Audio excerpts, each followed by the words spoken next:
नमस्कार, मैं हूं सुरक्षा और आप देख रहे हैं जननायक। आमतौर पर आपने लोगों को ही अलग अलग मुद्दों को लेकर पैदल यात्रा करते हुए देखा होगा। लॉकडाउन के दौरान गरीब मजदूरों की वीडियो भी हम देखकर द्रवित हो रहे थे। लेकिन आज बात इंसानों की पदयात्रा की नहीं, बात बाघ की, उस बाघ की जिसे देश का सबसे आवारा बाघ कह सकते हैं, जिसने भारत में अब तक की सबसे लंबी पैदल यात्रा की है। यह यात्रा 807 मील यानी 1300 किलोमीटर की है, जिसे उसने 5 महीने में पूरी की।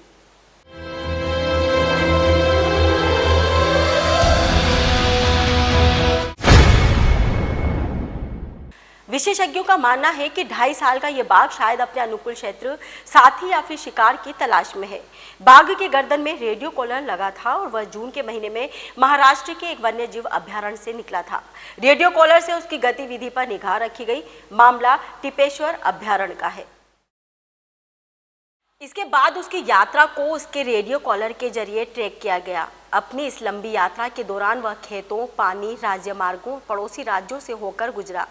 इस बीच सिर्फ एक दफा ही उसकी भिड़ंत इंसानों से हुई, और यह तब हुआ जब कुछ लोगों का एक समूह उसके आराम फरमाने वाली जगह में घुस आया। झाड़ियों वाली इस जगह पर हुए संघर्ष में बाघ ने एक व्यक्ति को घायल भी कर दिया था। सीवन नाम का यह बाघ 3 शावकों में से एक है, जिनका जन्म टिपेश्वर वन्यजीव अभ्यारण्य में हुआ था।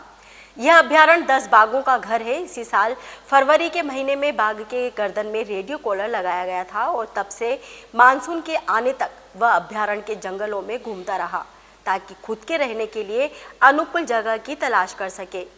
जून के महीने में उसने अभ्यारण्य छोड़ दिया था और उसके बाद से वह अब तक महाराष्ट्र के 7 जिलों और पड़ोसी राज्य तेलंगाना की यात्रा कर चुका है।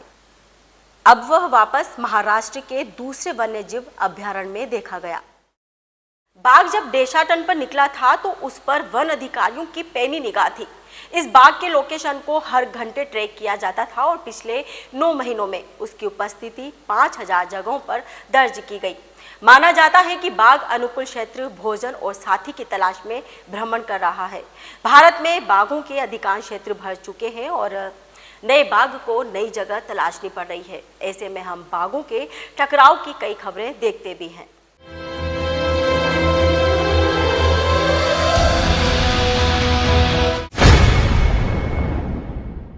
हमारे रणथंभौर में तो ऐसे ही झगड़ों में बाघों की मौतें भी हो चुकी है। लेकिन यह बाघ तो देशाटन पर निकला था तो अपना सफर बेहद चालाकी से पूरा कर रहा था। यह बाघ दिन में छिप कर जाता था और रात को यात्रा करता था। भूख मिटाने के लिए वह जंगली सुअर और मवेशियों का शिकार करता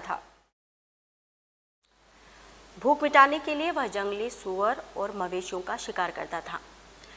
उसकी इस घुमंतू प्रवृत्ति से वन अधिकारी भी परेशान हैं और कहते हैं कि बाघ को किसी भी अप्रिय दुर्घटना से बचाने के लिए उसे पकड़े जाने और नज़दीक के अभ्यारण्य में भेजने की सख्त ज़रूरत है। उन्हें यह डर भी है कि वे निकट भविष्य में बाघ के साथ संपर्क टूट सकता है, क्योंकि रेडियो कॉलर की बैटरी 80% खत्म हो चुकी है। ऐसे में उसकी आवारगी पर नज़र रखना मुश्किल हो जाएगा। भारत में बाघों की संख्या में वृद्धि हुई है, लेकिन जंगल तेजी से सिकुड़ रहे हैं और पेट भरने के लिए उन्हें आसानी से शिकार नहीं मिल रहे हैं।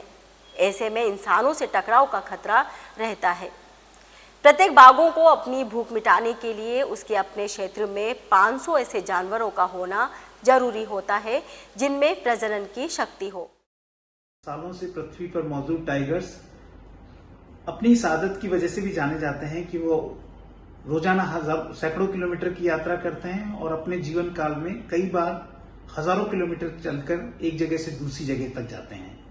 और इसी कारण से टाइगर कॉरिडोर की कल्पना की जाती है और जो कि संरक्षण की दिशा में एक बहुत ही बड़ा और महत्वपूर्ण बदलाव होता है।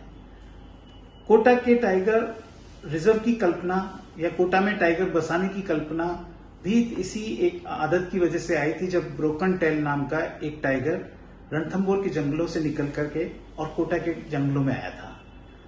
और जब यहाँ पर टाइगर का एक पेयर रहने लगा था, तब भी MT3 टाइगर रणथंभौर से निकल करके और कोटा में आया था। तो टाइगर्स अपने जीवन काल में एक जगह से दूसरी जगह तक जाते हैं और वो जो उनका कॉरिडोर होता है वो संरक्षण की दिशा में, जंगलों के बढ़ने की दिशा में बहुत ही महत्वपूर्ण निर्णायक भूमिका निभाता है। तो ऐसे में जरूरत है जंगल बचाने की, जंगलों को सुरक्षित बनाने की और बाघों को संरक्षण करने की। ऐसे में सभी लोगों को मदद करनी चाहिए, तभी बाघ बचेंगे, वरना अभी हम जैसे चीते दक्षिण अफ्रीका से मंगवाने पड़ रहे हैं वैसे ही कहीं बाघ ना। ऐसी ही खबरों के लिए जुड़े रहिए जननायक से, पढ़ते रहिए जननायक, देखते रहिए जननायक। जय हिंद।